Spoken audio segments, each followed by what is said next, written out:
Good morning to all of you. Good morning, and thank you for joining us and braving the DC traffic this morning. Evidently, there's a lot going on, and we have a big and exciting day. My name is Jules Polonetsky, co-chair and executive director of the Future of Privacy Forum, on behalf of Chris, my co-chair, and our senior fellows, Mary Coleman, Omer, Tene, Peter Swire, who are here with us today, and Jennifer Granick, the director of the Stanford CIS, our partner in putting this on. Welcome.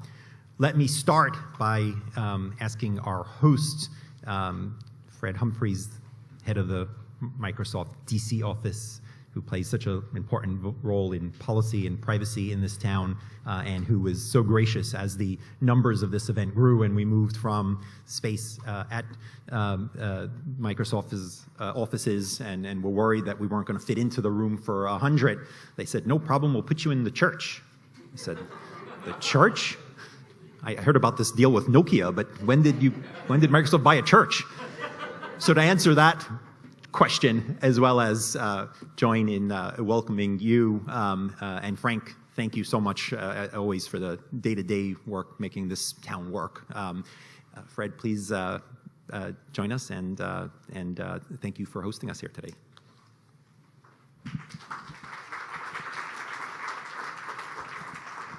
Good morning. How's everybody this morning? Well, I've always wanted to be a minister.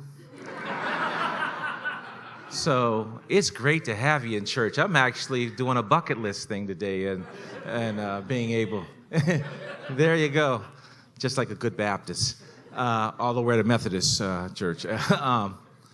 Well, first of all, it is great to welcome you to the church, but later on this afternoon, it's my understanding you are going to be coming upstairs to the Microsoft Innovation and Policy Center. So we look forward to you joining us. And I want to just, as I looked at the program, wow, Jules, great program. And what the Future for Privacy Forum is doing in Stanford's Law School, Center for Internet and Society, it couldn't be a more timely topic in talking about and having a dialogue on privacy and big data. And as I think about it, you know, it's taking a pragmatic approach is something that's very, very important. Taking a practical approach, something that's incredibly important. From a company perspective, we're constantly, I can't tell you how many conference calls I'm on in talking about privacy and big data. And as you think about, from a public policy perspective, particularly when it comes to sensitive issues, when you're thinking about education and health aspects from a government perspective when it comes to public policy. Well, I know you have a great group of panelists and speakers. I am glad to fulfill my bucket list and welcome you all to church. Have a good meeting and look forward to seeing you later on this afternoon at the Microsoft and Innovation Policy Center. Thank you, Jules. Thank you. Thanks so much. And while I ask our first panel to come on up, let me also thank our friends at Intel and Nielsen and the Privacy Projects for their support of the event so we could put this on today. And thank you to the FPF board members who are here and some of the privacy dignitaries in the audience, Commissioner Brill, Commissioner Stoddard. Thanks to all of you who are spending a lot of time with us today. I was meeting with a company recently, and they said, you know, we don't know if we're going to continue supporting the privacy industrial complex that's sort of built up around this town. And I didn't take that critically, being a member of that complex, but I think the privacy priesthood is actually a much more compelling way to think about it. And thank you to TAP, Technology, Academics, and Policy, our media partner. They're going to be filming the first session, and I'll have that online afterwards. Okay, so let me jump in, because I think one of the reasons why we had a really good turnout today is that we're not just putting on, not that all these events that we all do in DC that do showcase the privacy industrial complex are not productive and useful and valuable, but we thought it would be particularly interesting to really try to focus on ideas. And so by inviting many of the leading academics and others to propose papers that focused on privacy and big data, making ends meet, we're hoping that this really is a day of ideas. Privacy panels in this town have a habit of deteriorating into behavioral advertising is good, behavioral advertising is bad. And I've been having that debate for 10 years. I think we're all getting a little tired of it and think that there are bigger and broader issues. Obviously in this town, big data today is dominated by a lot of NSA and government, and certainly that's got to be part of the conversation. But I'm hoping that what we will do is push folks, and we've got a lot of folks in this audience who could be on the panels, so I hope you'll join in pushing folks to propose ways to get the benefits and minimize the risks. And let's debate what those benefits are, and are they overhyped or are they underhyped, and does each side fully appreciate the benefits and risks of the others, and if we can do that, maybe we can make some progress. So let me introduce, starting at the far corner, Marty Abrams. Many of you know Marty so well from many of his years doing great work at SIPL. Marty today runs a new entity, which he'll tell us a bit about, called the Information Accountability Foundation. Accountability and Marty have become synonymous, and so we'll learn a little bit more about how that fits into the world of big data. Some of you may remember Erik Jones from his days at Standard Energy and Commerce, but as you may have seen, the Attorney General, Lisa Madigan, has taken a leadership role in the world of attorneys general and enforcement in the side of privacy, and we'll look forward to hearing from his perspective as the policy director over there. Deirdre Mulligan, assistant professor, UC Berkeley School of Information, and the co-director of the Berkeley Center for Law and Technology. She'll be talking about her paper, It's Not Privacy and It's Not Fair, which she co-wrote with Cynthia Dwork, who is here, and I know how many of you know of her work as well. We're so delighted that Neil Richards is with us. Neil, professor of law at Washington University School of Law. He'll be talking about his paper, 3 Paradoxes of Big Data, and his co-author here as well, Jonathan King, so hopefully we'll hear a bit from Jonathan as well. Omer, as you know, senior fellow at FPF, and Omer wears a second big hat nowadays. He is in town for quite a while on leave from his university in Israel as vice president at the IAPP. And so Omer will talk about the paper that he and I co-wrote as a way to perhaps open this event. Our goal was to sort of lay out what we thought were the challenges of benefits and risks. And one of the biggest challenges first, perhaps, is when you claim benefits, what exactly are you claiming? Can you just get up and say, innovation, so leave me alone, regulators and enforcement people and privacy advocates. I'm for innovation. Privacy can't apply. It needs new exceptions. That doesn't seem to be convincing anybody in the policy world.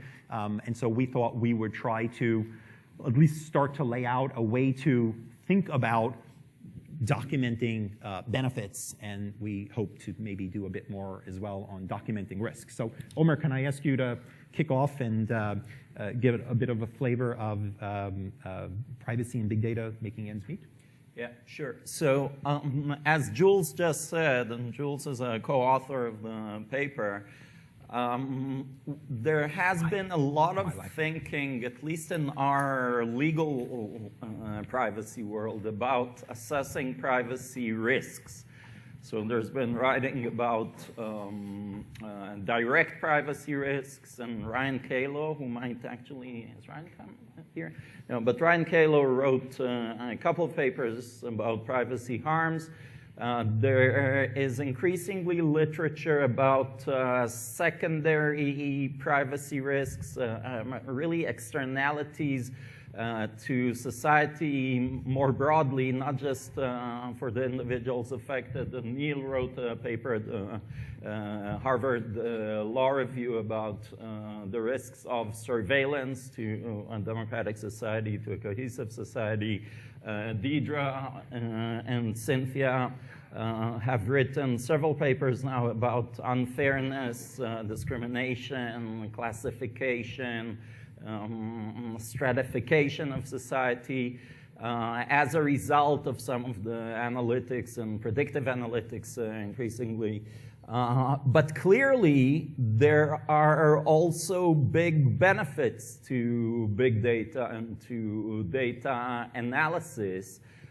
So when you do a cost-benefit analysis, or when you do a PIA, as we call it, a privacy impact assessment, even after you document the privacy risks and sort of lay them out against the fair information practice principles, you still need to decide at the end of the day, are you going to proceed with a project or a service that might impact individual privacy or society more broadly.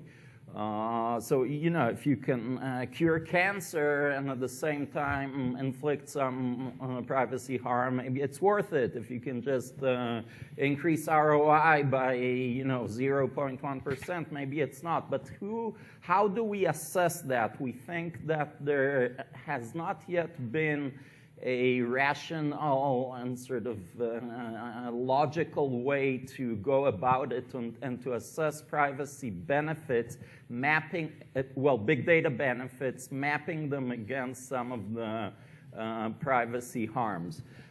So in this paper, we try to suggest some criteria, and these papers are short, so obviously it's not, you know, fleshed out entirely.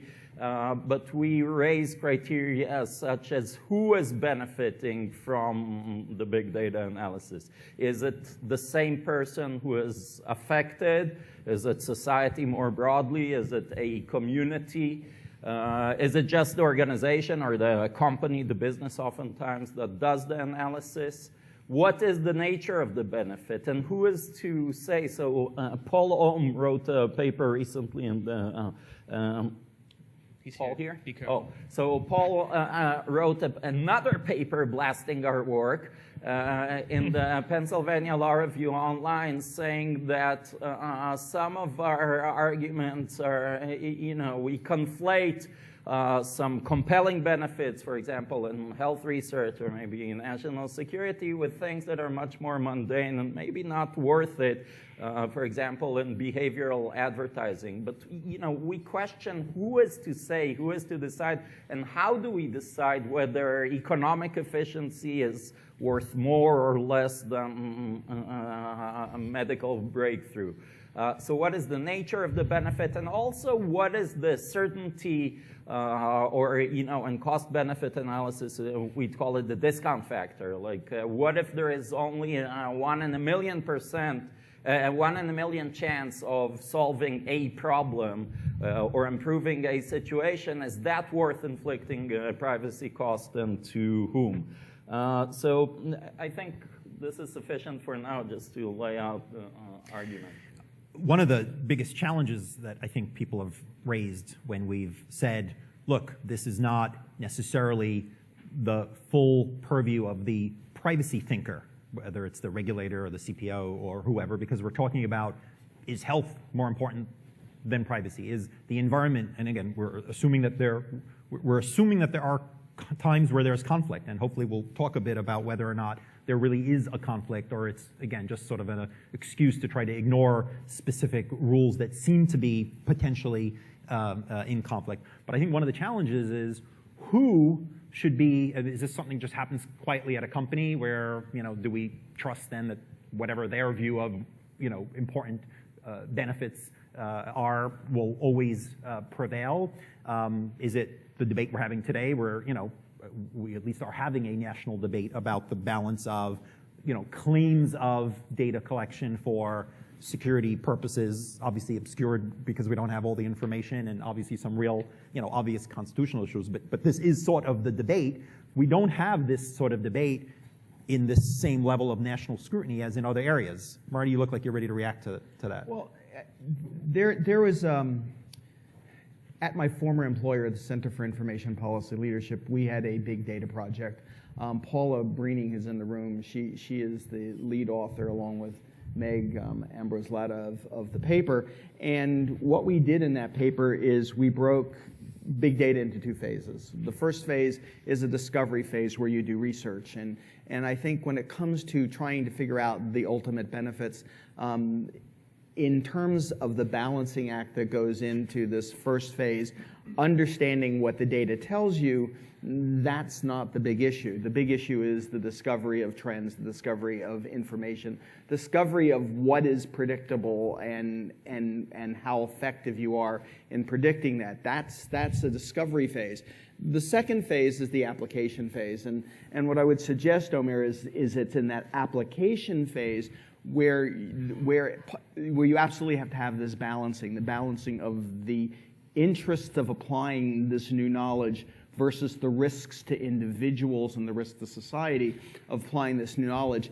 And that if you do it in this two-phase approach, that you actually have a better sense of what is predictable, and you can actually have a better chance at having a mathematical balancing of interests that truly it truly has integrity behind it. But Marty, who does that balancing? Do you propose it be ethical corporate people somehow? Is it's it got to Congress? start. Is it regulators?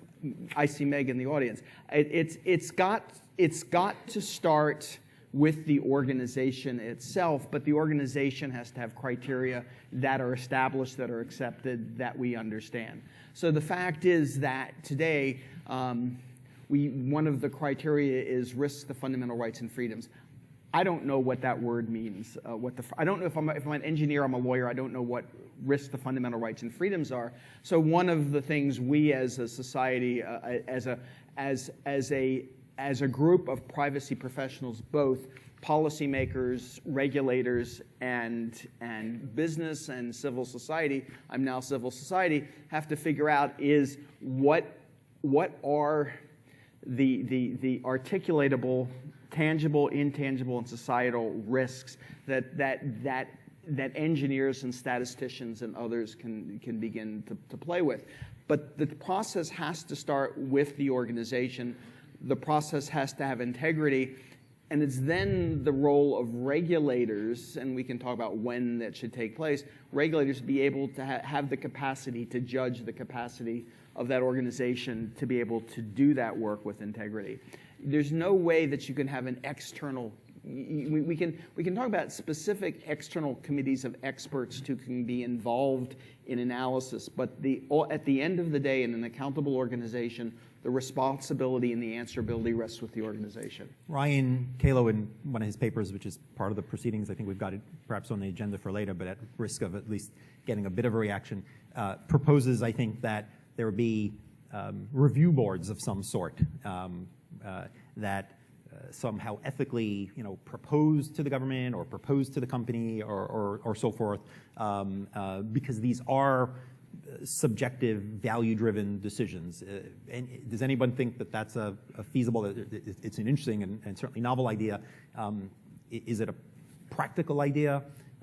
Who should decide? I think it's a great idea. I mean, should I say first whether I like behavioral advertising, whether I don't? Is that We're going to kick that to the review board. Yeah, I think you should be able to infer this from what I say. I think it's feasible because universities, as Ryan says, have done this for 30 years. Now the researchers think it's a pain. But the researchers also think going to the general counsel's office is a pain, and there's probably some general counsels in the room or compliance-oriented lawyers whose livelihood depends upon being a pain, right? I mean, obviously, you only want to put these procedures in place when there's something that's important that's at stake. But obviously, the fact there's 300+ people here and a waiting list and other discussions all over the world about this, privacy is something that's important. I think privacy.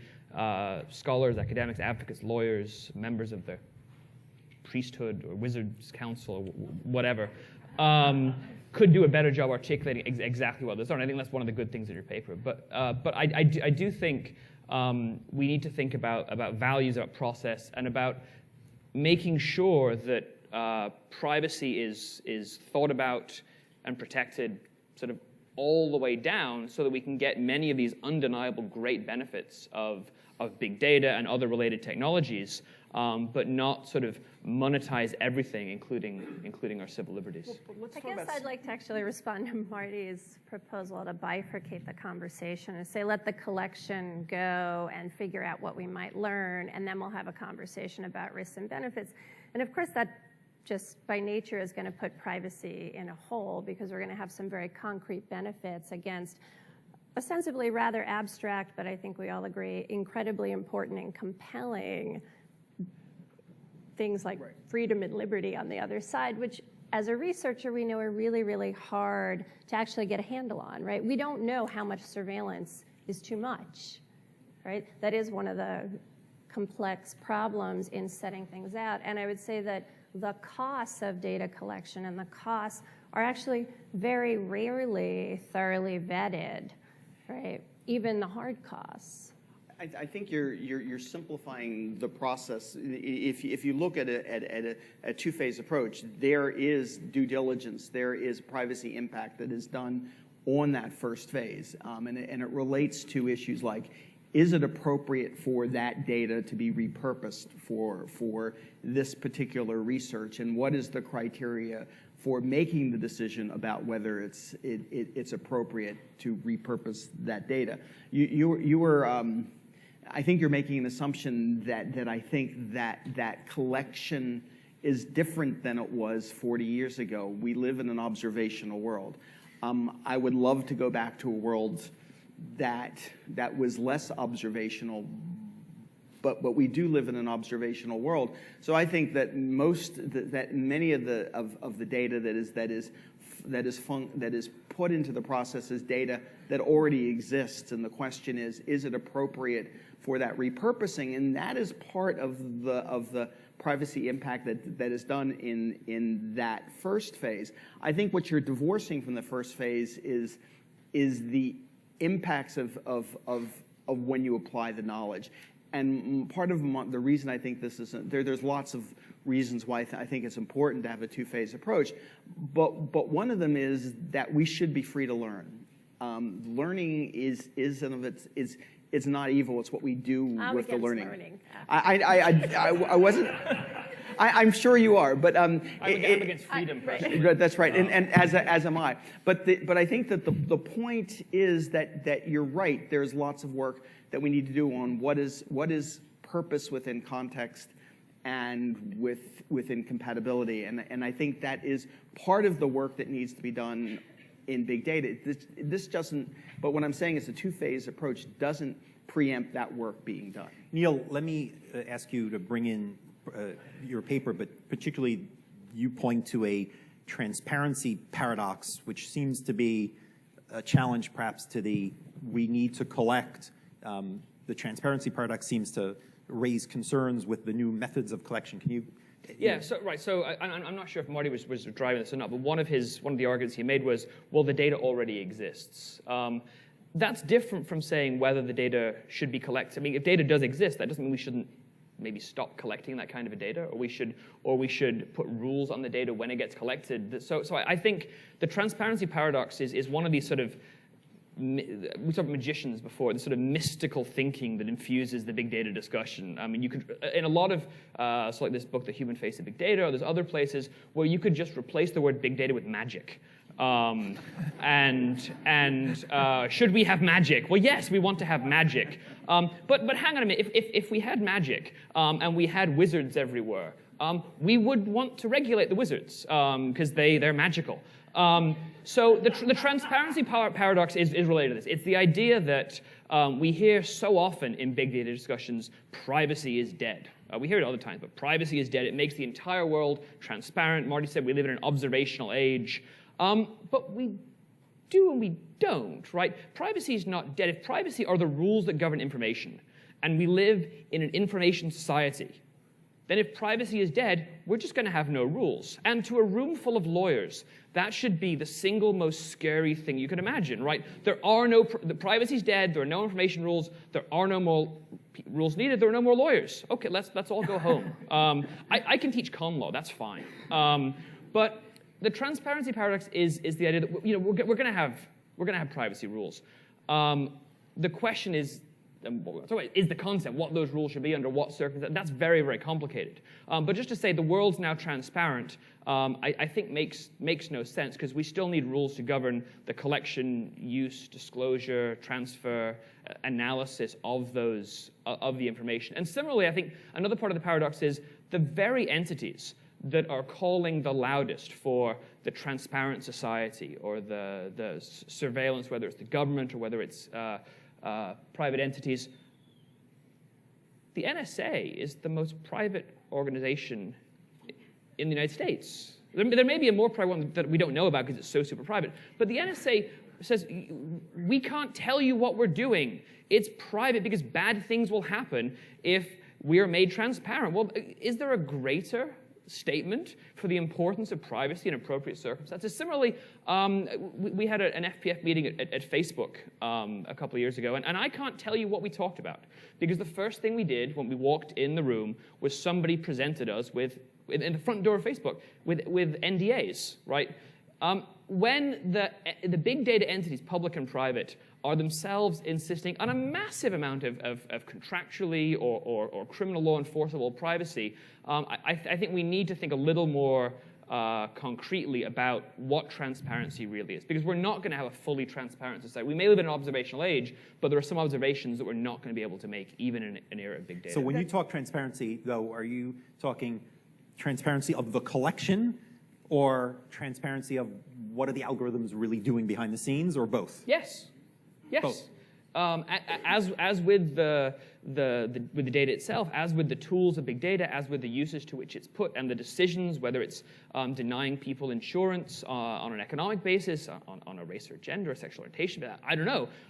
I think as a society, if we're going to be making important, life-changing decisions based upon algorithmic processes, we need some transparency about what those processes are, whether it is NSA surveillance, or credit reporting, or insurance, or mortgages, so that we, in a self-governing society, can be sure that we have a basic set of rules that are fair and just for everyone. Neil, you talk also about an identity paradox and a power paradox. I'll talk about those more briefly, because law professors can talk for 52 minutes, which is the average length of a class period at our law schools. The identity paradox is basically, we talk so much about, or we see so much talk in the media, in white papers, about big data being used to identify, to find out, for insight, for evaluation, for knowledge, for learning. But at the same time, big data can be used to shape identity, right? There's been a lot of coverage about, I don't mean to pick on Netflix, it's a cool service, but I'm going to pick on Netflix. Netflix's prediction algorithm, right? So you like Game of Thrones, surely you'd also like House of Cards, because there's a lot of intrigue, and I don't know, maybe Sean Bean dies at the end of House. I've not seen the American one yet. But you know, or people like it when Sean Bean dies, and so therefore you get, I think even Sean Bean likes it when Sean Bean dies. You get this sort of recursive loop that what you get recommended to you is exactly what you like, and there's no opportunity to explore, or less of an opportunity to explore, to find out your own identity. I think, I don't know if Julie Brill is here, but her Reclaim Your Name initiative, that was her keynote at CFP back in June, I think is exactly along the same lines that Jonathan and I are talking about in the paper. The power paradox is very simple. We talk so much about the power of big data. In Jules and Omer's paper, there are lots of illustrations of it, and I think they're exactly right. Big data is powerful, but as Deirdre's paper and some of the other papers point out as well, big data is powerful, but the power paradox is it has power effects of its own. It has big data has big winners, and it has big losers. And if we care about just outcomes in society, if we care about due process, if we care about digital or income inequality that could be a serious problems, then we need to take into account the power effects of big data itself. Just as we took into account the last time we had a major society-changing revolution, the Industrial Revolution, we had factories and mill owners, and we had workers, and there was a vast power inequality. The workers couldn't bargain. They had unions, but we also had minimum wage. We had workplace safety. Sometimes that was too much, but we had to strike an equilibrium between protecting people who are vulnerable and letting another magical word, innovation, take its course. Yeah, I think the next panel actually is devoted to discuss the social effect. Who are the winners and losers of big data? But on that note, though, I think, Deirdre, your focus in it's not privacy and it's not fair calls out the significant focus on classification systems. Can you give us some more of your thinking around that? Thank you for acknowledging that Cynthia Dwork, my co-author, is here too, and she may want to chime in. The paper in part came about because despite the fact that if you listen to policy debates about big data, you'll often hear hints of concerns about things like redlining or weblining or discriminatory effects of other sorts, that the solutions seem to always circle back to providing people with control over their information. So one, at the point of collection, not at the point of use generally. And that those control-oriented solutions, there's some implicit assumption that those somehow or other are going to affect, prohibit, control, protect, and guard against impacts such as discrimination, or this kind of recursive encoding of what Oscar Gandy has called cumulative disadvantage, as people get kind of pigeonholed and narrowcasted to. Sometimes they're co-developing that narrow little tunnel they're placing themselves in, but sometimes it's being created for them by third parties, data brokers, search engines, others who are just narrowing their view of the world. And that these concerns about either discrimination or cumulative disadvantage, or some people have called filter bubbles, right? This idea that we're all going to basically seal ourselves off in our own little echo chamber of one or two or three, or the people whose views we like to share, are not things that privacy, defined as the right to control information about you, can solve.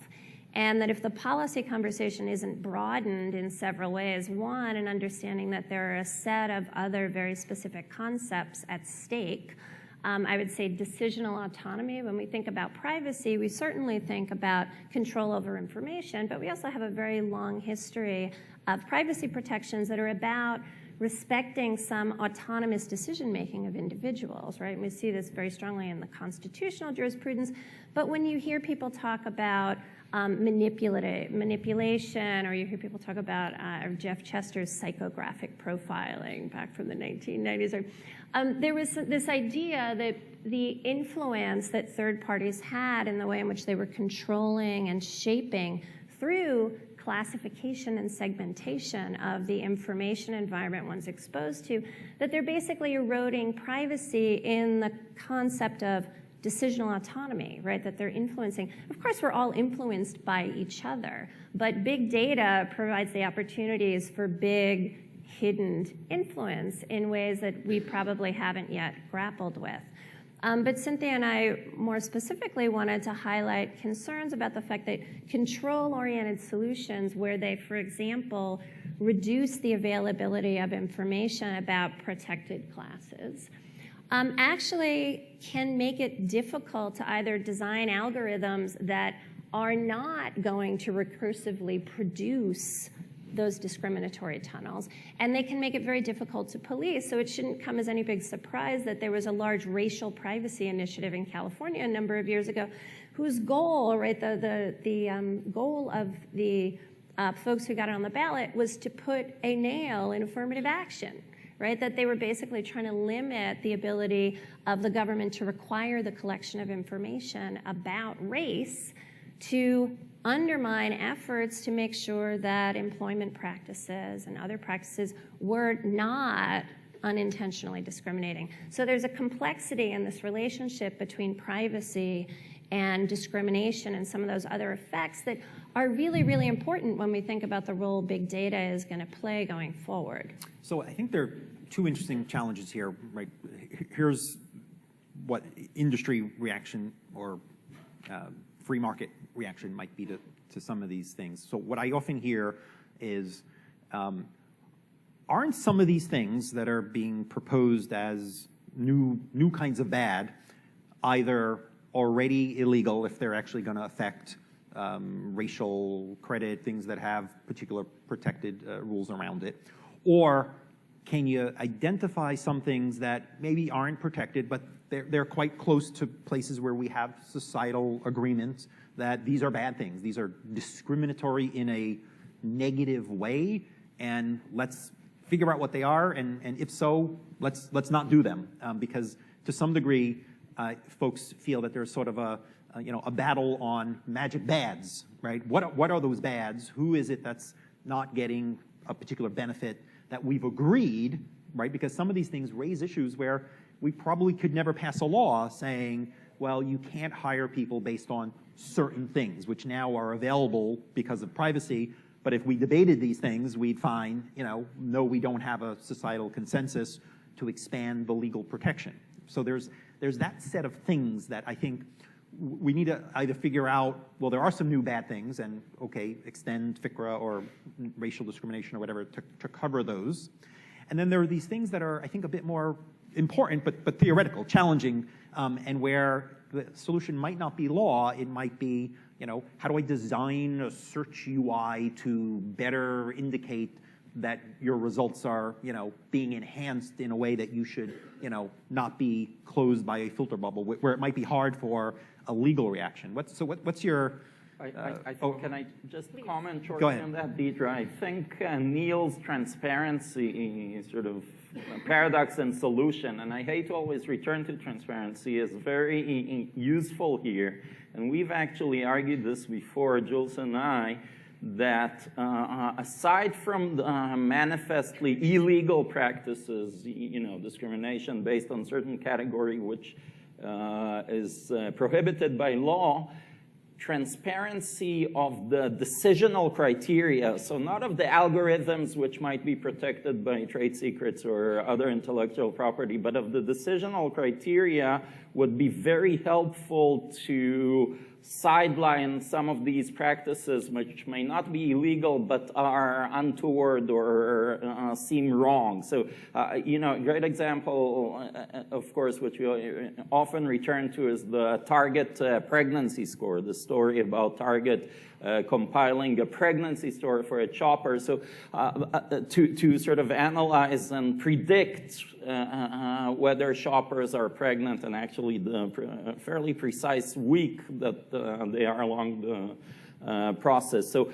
this isn't illegal, right? There's no law that says you can't compile a pregnancy score for shoppers, but if Target, as eventually it came out to press with it, not voluntarily, but when these things come out, and if they had to come out in the first place, I think they might have not, used these criteria. So I think transparency is helpful. Although Omer and I argued it might even be creepier if somehow the computer was smart enough to understand which algorithms might be perceived by humans as creepy and then would suppress that one, right? I mean, on one hand, the non-creepy thing of the Target thing was, hey, the numbers said this person would be interested in purchasing this based on other people who purchase these things, blah, blah, blah, boom, it's spat out and they got an offer, and obviously the effect on the human receiving it was, oh my God, this computer seems to think that my child is pregnant.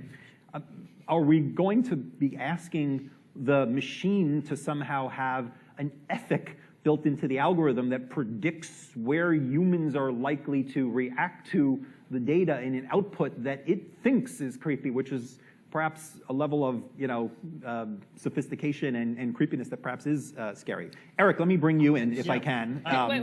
You asked Deirdre a question. Deirdre, yeah. Sorry? You asked Deirdre a question and Omer answered it. I'm sorry. No, I just want to say sorry, that, Deirdre. No, that's okay. Deirdre and then that you teed up, right, that one of the kind of other essential points of our paper is that this line, right, you just said the algorithm, should the algorithm be ethical? Well, I mean, the algorithm was written by someone, right? It's not machines all the way down. And so the question, right, often the way in which the law particularly looks at this is it either looks at people and says, oh my God, there are these bias things run amok and we have to constrain them, and so we want to create rigid sets of rules and require compliance. And if you step outside the answer that the machine spits out, we think that you're injecting bias. And at other times, we say, oh my God, a machine-only decision, that's just horrific because you're not respecting the individual's dignity, and it's going to be biased because who knows how that machine, what's going on behind the curtain, right? And that we have to get past that man-machine discussion is that there are ethical implications of what we call socio-technical systems.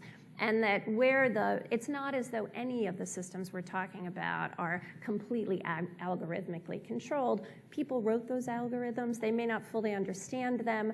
They are certainly, I would argue, much too complex generally, so that transparency is going to provide a whole lot of information to the average individual about what's going on, right? And so while I think transparency is a laudable goal, it has to be meaningful transparency, and dumping a whole bunch of code at the feet of the people in this room, Cynthia might be okay, and the rest of us, I think, would be in a lot of trouble. The volume of that Wait, would be impossible. and I do want to say one other thing. I think that the Target, pregnancy example is one that was really quite horrific, but it's also one that you're like, oh, well, we could tinker with the rules. I think because I believe our keynote speaker at lunch is going to be talking about the use of information in political campaigns. I think there we have I think most people find that a pretty compelling concern and both a pretty compelling story, right? Campaigns are really expensive to run. We want people to be able to effectively reach their constituents. I think we also understand that there's something kind of complicated when we're all getting different messages from the campaign, and some people aren't getting messages and some people are, that we have some kind of concerns about inclusion and about some shared experience of who that person really is who's running for office, right? That some of that segmentation and classification, well, are we going to ban it? No. But are there ethical and societal implications that we might want to think deeply about? I think yes. Right? And those are, I agree with you, I'm not ready to say here's the law that's going to fix this, but I'm also not ready to say that either privacy or transparency are going to address those sorts of concerns. We should also have like a privacy drinking where if anybody says innovation, they have to drink.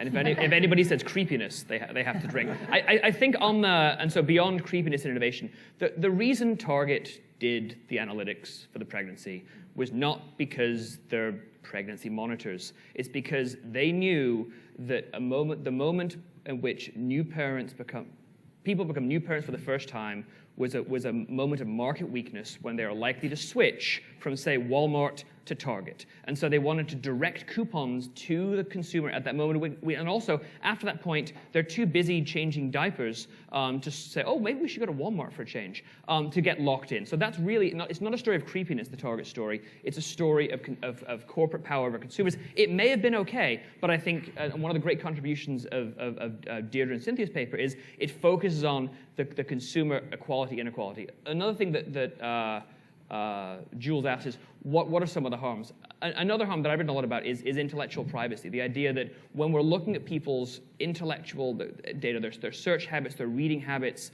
their web surfing habits, their private communications, these are different kinds of harms, and they're tied to fundamental political freedom and First Amendment values, and they should get separate protection.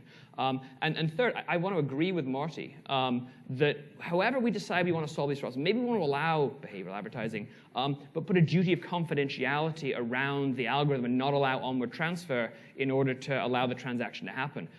We don't need to necessarily prohibit things, but we need to be careful about what level of granularity the rules apply. And an important part of any solution is the development of a professional ethics among engineers. That engineers have to be into the value conversation.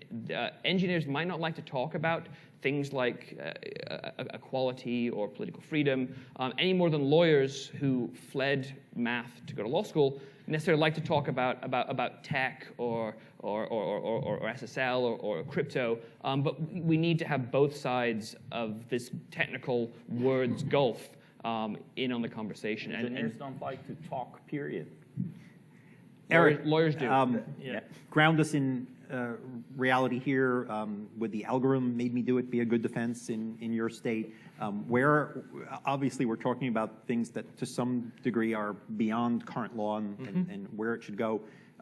Is this far removed from the reality of somebody doing consumer protection and privacy enforcement? That's a really good question. And actually the points that everyone's making about transparency, about classifications, about what are the benefits, what are the harms, those are the exact issues that we're dealing with on the government side. And I think, let me provide a little background on what I was doing here in DC before I went to Illinois, and what I'm doing in Illinois. I think that'll help provide some insight into what we're thinking. Up until a few months ago, I was working on the Senate Commerce Committee, where we were doing Part of my role in the committee was running oversight and investigations for Senator Rockefeller. And he created that unit because he was very focused on consumer protection issues. And as we were working on consumer protection issues throughout the 4 years that I was there, what we at first thought was something that was just entirely some harm that was affecting consumers. We were not thinking about technology at all. By the end of the investigation, we'd realized that technology was having a huge impact on all the different harms that were happening to consumers. And that led our focus into the privacy debate that everyone's talking about now. And that's where I think the point that you're making about transparency is actually really relevant. When I was on the committee, and I can't talk about where the status of the investigation is now, but when I was on the committee, we opened an investigation into data brokers. And we didn't open the investigation to suggest that there was a problem with what data brokers were doing necessarily. We weren't trying to say that that there was huge harm happening in the way that we'd seen in other specific incidents. But what we did say was, we're hearing a debate happening about data brokers and about what's happening with privacy, but no one actually understands what they're doing. And so we sent letters to them asking simple questions of, what is the information you're collecting? How are you collecting it? Who are you sharing it with? And for what purposes? And that process, I think, is still ongoing. And to make the point about benefits, and the work that I did on the Hill, and that I continue to do this day for the Illinois Attorney General's office, in my opinion, benefits tend to be overrepresented in debates, at least in the government and legislative context, because it's very easy for the individuals who are the companies that are interested in pursuing something to discuss the benefits when at that time the harms are not yet understood. And I think the role that government should be playing right now is asking the right questions and doing it in a fair manner. And the final point I want to make is on classification, which Deirdre raised. I think it's easy to say that classification doesn't, I don't think it causes any problems or concerns for people when you say, well, this person is really interested in buying Jeeps or trucks versus cars. When people hear that, and that's what we hear about when industry is talking about classification, it seems fairly harmless. But what about the context where it makes financial sense in order to compile a group of people who maybe are lower income or are in a situation where maybe they're having a harder time paying their bills or meeting their bills? And what if they can create algorithms to target those people? And on the consumer protection side, we see all sorts of examples where those individuals are targeted and there are products being offered to them. So I think we do need to talk about what classification means to the individuals who are being put into different buckets. And just one last point I want to make on, you mentioned that coffee table book, The Human Face of Big Data, just to give you a sense about what the benefits are being represented or not when it comes to the legislature. After we opened our investigation into data brokers, that coffee table book was sent to me in the mail anonymously at work. And so I don't know if you have seen that book, but it is a very big, pretty book with a lot of pictures, and it made its way to my door, and I still have no idea how that happened. Well, so. I think you put your point on a major disconnect that I'm hoping we will talk about today. When you said the benefits are overrepresented, I can tell you there are lots of folks in the room on perhaps the research or industry or whatever side, because it's obviously not just about marketing, who are like, well, wait, the benefits aren't actually appreciated enough. You keep taking it to marketing stuff, that's important, but if the entire future of innovative data uses is going to depend on how much people are enthusiastic about efficient marketing or going to be deterred by harms that we worry about, but yet we've yet to say, here's the data broker selling the data for that new nasty purpose. It's not covered by FRICA. We got to fix it. So there are folks who are like, wait, there are products and services. There are medical breakthroughs. Do you think, I'll throw it to any of you, that the other voices, right, the non-marketing voices, as important as marketing might be to the world, are managing to make their case in a way that is convincing and stressing policymakers? Wait, we want to protect harm, but we don't want to prevent the next magical breakthrough. We talk Google food trends, and we've heard about it already, and we've talked, is there a real threat? Let me ask you to put your privacy hat aside. As people who care about progress and, I can't say innovation, good things happening and societal good. Is there a threat? There are certainly researchers, academics, and businesses who feel that there is a threat to serendipitous new things that would be foreclosed by a reaction to perceived or even identified harms. Is big data at risk? Yes. Let me start and give me a quick response. Is big data at risk? Outside of the United States, I think there is a risk that big data, that the flow of data into big data research could stop. There are legal issues that get in the way of the use of big data outside the United States. Remember, outside the United States, you have to have a permission from the law to process any data. You have to have a permission to explore what that data can do. There are things evolving in the law outside the United States that allow for concurrent balancing of risks and benefits, but that is in the law going forward. If you're talking about Colombia, for example, Colombia, the data protection law is consent-based. There is no room in the law today, as it is written, not as it's being interpreted, but as it's written, for a repurposing of data into big data processes. That doesn't mean it won't happen. It just means there's a legal process. I learned years ago that back in the early 1990s that there were really highly profitable uses of data that the FTC stopped with consent orders. The world continued, but a highly profitable, highly beneficial to marketers use of data related to the underlying data credit reporting stopped. So there is this possibility that big data outside of the United States could have a stop. So Erik, you kicked off my reaction. The assumption, does that mean that, as a Hill staffer, you heard more from businesses arguing, hey, we're doing great things, don't regulate us, and less effectively or less often from advocates pointing to the concerns, or what?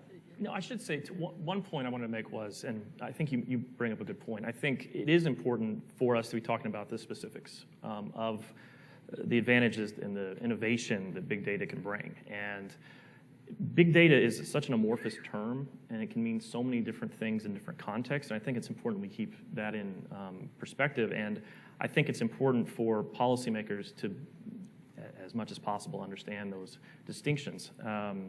So I hope that answers your question.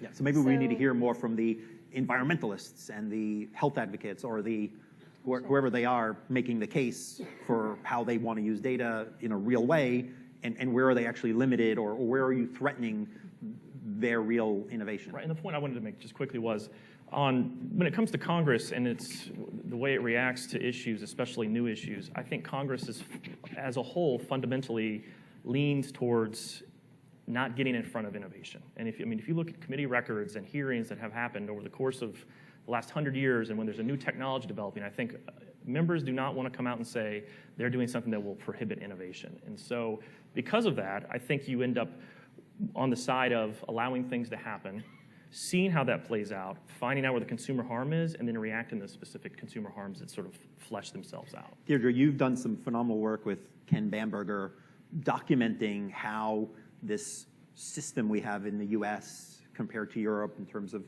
privacy offices, in terms of self-regulatory models, where there are some advantages and where there are some disadvantages. Do you see that framework, which I think you've been surprisingly supportive of in terms of actually showing where the gray in the law has perhaps left us with a better compliance environment than a black letter law type environment? Is that environment going to manage these issues? Well, I would say that there are companies in different regulatory environments, so the US and Germany, where despite the fact that they have very, very distinct external regulatory institutions, formal law processes, that the internal structures and organizations and processes that have developed within those firms give me greater confidence that they have something in place that can absorb a new issue. For example, if we think that classification is going to be an important concern, that there are professionals that are thinking about those issues within those companies that can at least provide a toehold for that new issue to get some traction. What I wanted to say is that at Berkeley, while I'm a lawyer by training, I teach at the School of Information, and we are rolling out, just rolled our first class, just rolled out a data science degree. And one of the first classes that's going to come online after the core classes is a class that I'm helping to put together on the ethical, legal, and social implications of data science. And you should believe that that class isn't because there's a bunch of faculty members who think that, oh, data scientists really need to know about the law. It's because the people who are mucking around with the data believe that there's a whole ethical quagmire and legal quagmire and social issues of the sort of work that they're doing that they need to very proactively get some tools to grapple with.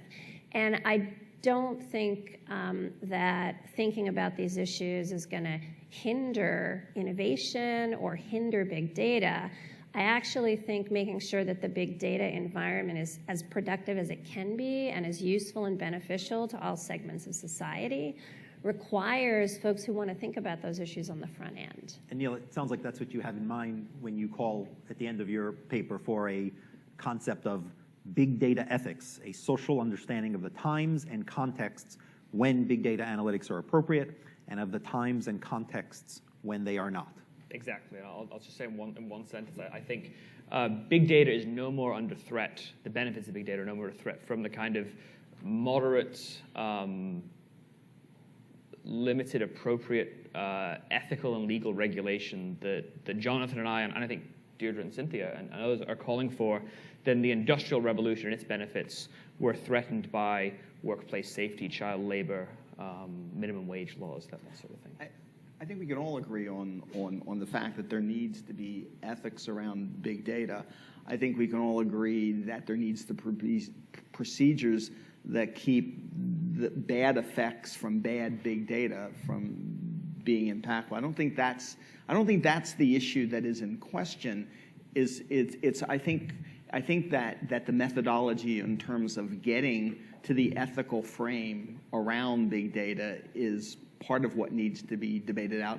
And I think part of what needs to be debated out is what's different about big data today than analytics were 5 years ago. And I think that one of, and not to have any criticism, because I think this is a great forum, is that we often lose sight of the difference between the type of analytics that sparked credit scoring and the type and the broad ability to use unstructured data in new exploratory ways, which makes big data distinctive. And I think there needs to be some more exploring of those differences. Let me go to Jim.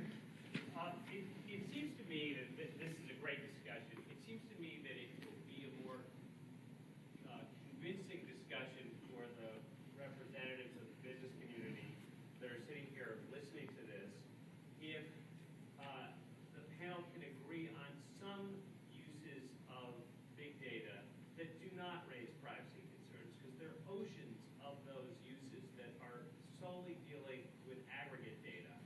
And I think having some discussion about when the uses would actually implicate privacy and when they would not would be a very useful balance, since we dove down to the important classification question that you raised so well, Deirdre, in your discussion.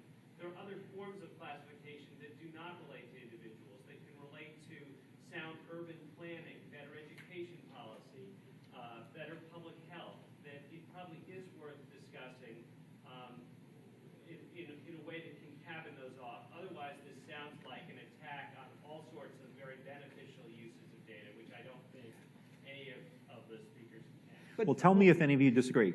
I think we all agree that there's a whole set of what maybe data scientists call big data that we're not at all interested in from a privacy point of view. They're testing leaks and earthquakes and so forth. There's then perhaps another set where we might want to debate how well aggregation is working, is the identification a threat, but assuming adequate legal or technical or administrative measures that would satisfy some of the critics who are skeptical, assuming that, I think we all, tell me if you're, disagree, would be ready to take that off the table, although want to maybe debate exactly what it takes. Let me go to Omer. I just want to say that we shouldn't be overly zealous to assume that, and too quick to assume, because as Polo and Cynthia and Felix Wu sitting here, Summer, have shown us very clearly over the past decade or so, even what appears to be aggregated or de-identified data might have very individualized effects. But let's assume we satisfy Cynthia and Khaled and Paul about the technical or legal measures. I think, does anybody disagree that we could take that off the table, that is not what we consider the privacy-sensitive big data? Marty, you want to disagree? So I'm the person who supposedly is from industry. I think there's got to be an ethical filter on all applications of big data. When we start putting out, this is an area that we don't have to worry about, like fraud prevention. And there's cases where fraud prevention sort of isolates people from the internet because of things that are not under their control. That doesn't mean we shouldn't use big data for fraud prevention. Golly, we should, but that there needs to be an ethical process behind it. When you get into education, and that's the statement that you scared me. One of the best, one of the healthy big data applications we've all talked about is Mobile, Alabama, where they're using big data to help identify the kids who are going to drop out so that they can jump in and keep those kids from dropping out. I can see applications where we channel funds efficiently in education that begin to put people in digital boxes to which they can't escape. But I think that Jim concerns is saying me. The stuff that doesn't even get there. It's not used to make decisions about individuals, but it's used in the aggregate to say X or Y school district does better when it has X or Y resource available to it. At that level, I assume that there are not privacy issues, and I think it would be a good thing to develop a line, the line drawing about information that could be used to identify an individual.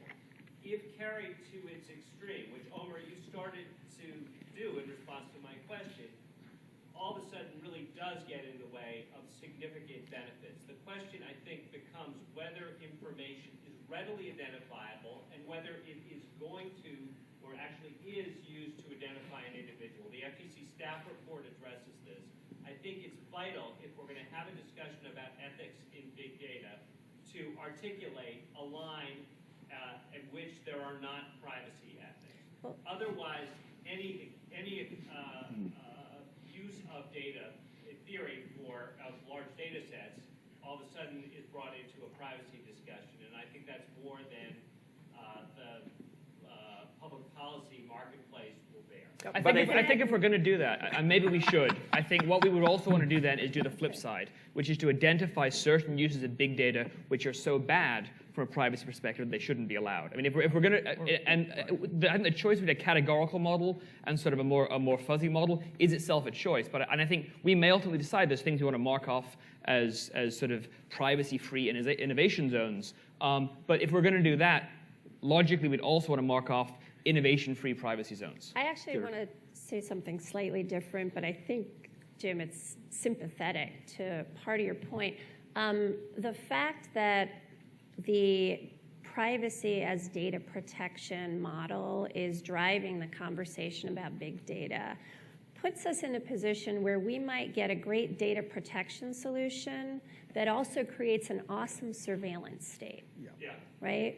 And that part of what Cynthia and I are trying to do is say, look, yes, control over the flow of information is one important concept of privacy, but there are other concepts of privacy, such as thinking about autonomous decision-making, right, that may be influenced by data that is arguably much less tightly tied to my identity right, in a fixed way, but is still doing a really, really good job of hemming in my opportunity, right, or shaping my environment in ways that raises privacy concerns, it doesn't suggest that we want to consider it identifiable necessarily, right, in that way, and it may suggest different sorts of solutions. But if it doesn't relate to an individual at all, it relates to, for example, the academic performance of a particular elementary school or the death rates at a particular hospital, does that cross a line where you're going to want to be asking a lot or setting up an ethical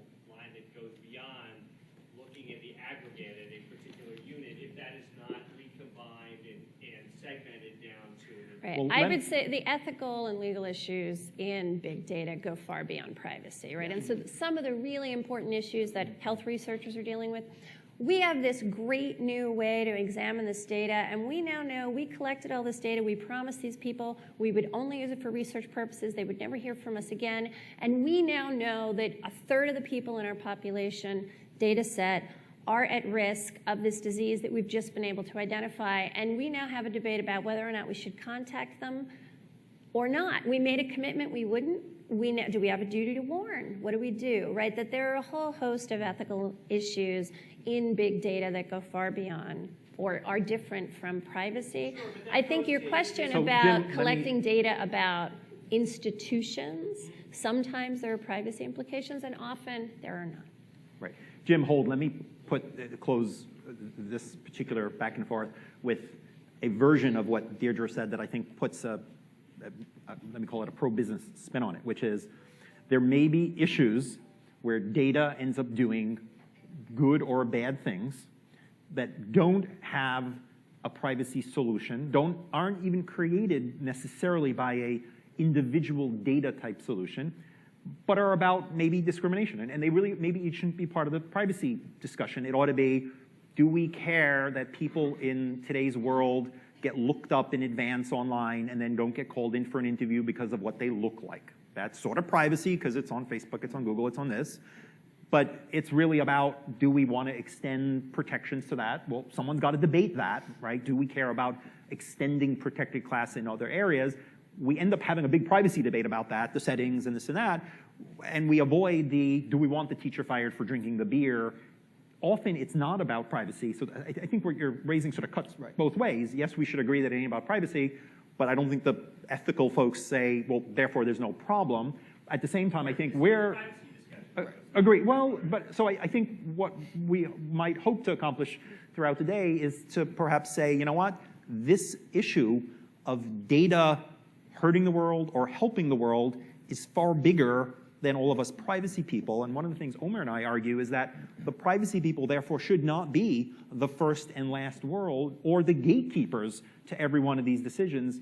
We are individually deciding whether we think the NSA is really good enough. Well, we don't have enough information, but we're also saying, no, this health stuff, it's malarkey, or we're saying the environmental stuff, you know, we're discounting sometimes, not being the experts in those fields, the value of that data. All right, Elizabeth.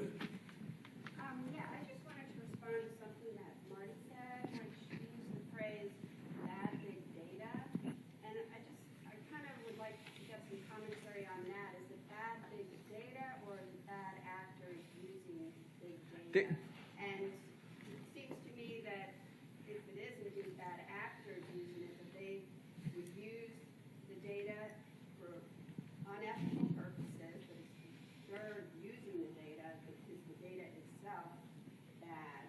And the only situation where I could think of the data being bad is if the algorithms themselves were poorly configured, but again, that's the actor. And if indeed it is the case that it's bad actors rather than bad big data, are our current regulations and laws adequate to address the behavior?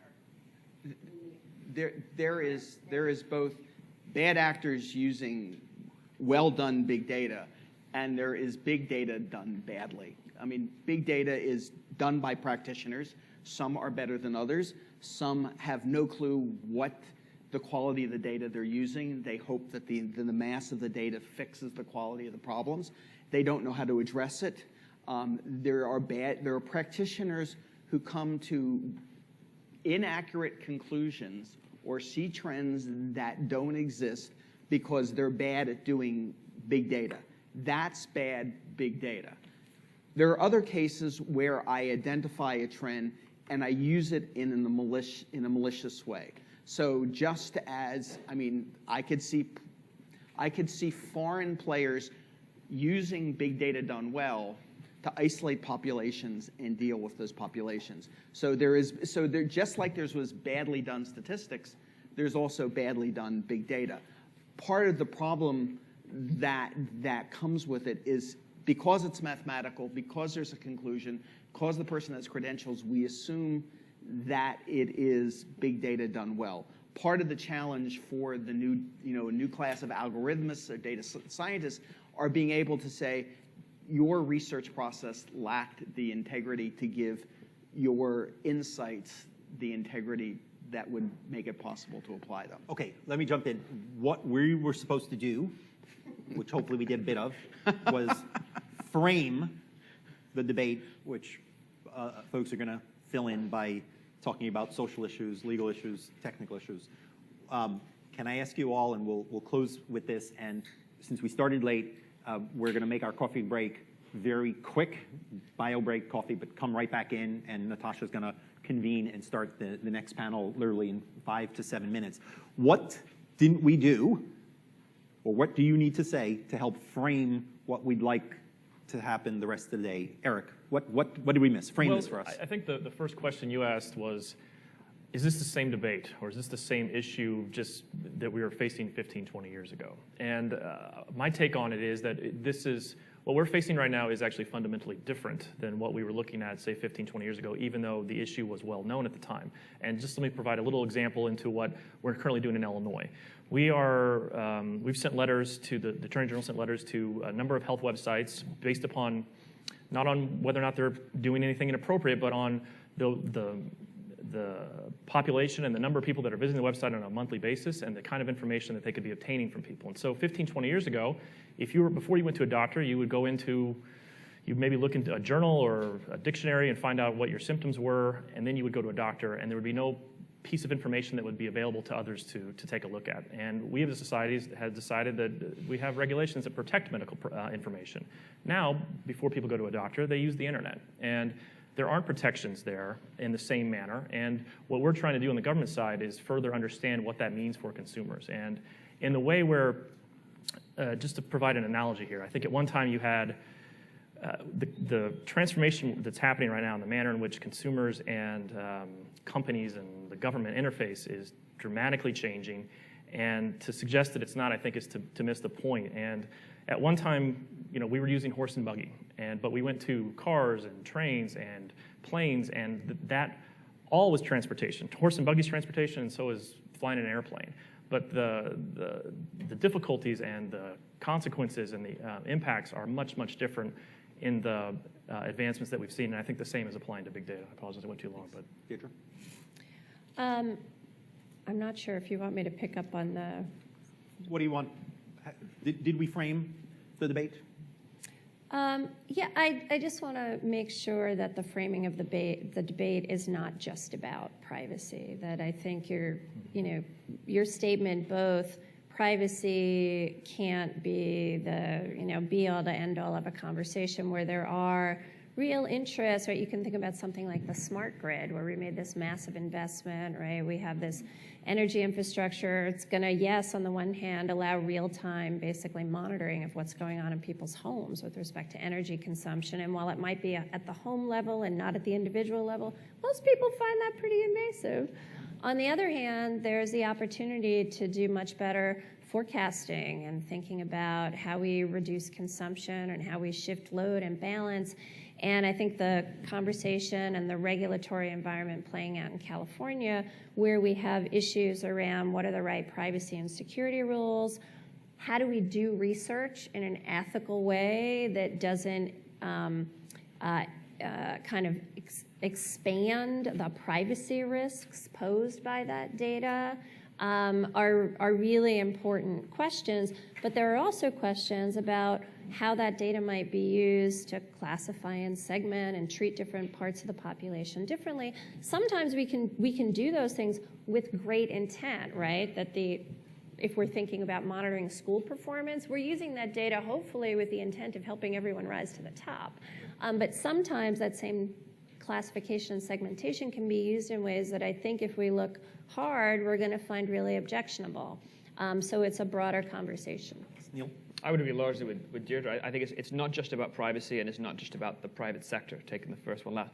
The last one first, I think we have to talk about, in an era of PRISM and other things, the question of government access is looming, and not just government access to the data, but government use of these technologies that are developed in the private sector that the government can then use. It has to be a part of the conversation. The transparency goes both ways. I think the public-private line is also dissolving, and we have to be aware of power structures, whether they're corporate, whether they're individual, whether they're government, and how those things play together. I think also we have to worry about issues like freedom of expression and identity and power. On the one hand, this is all about privacy, because it is all about what information rules we should have in a information society or a big data society, whatever we want to call it.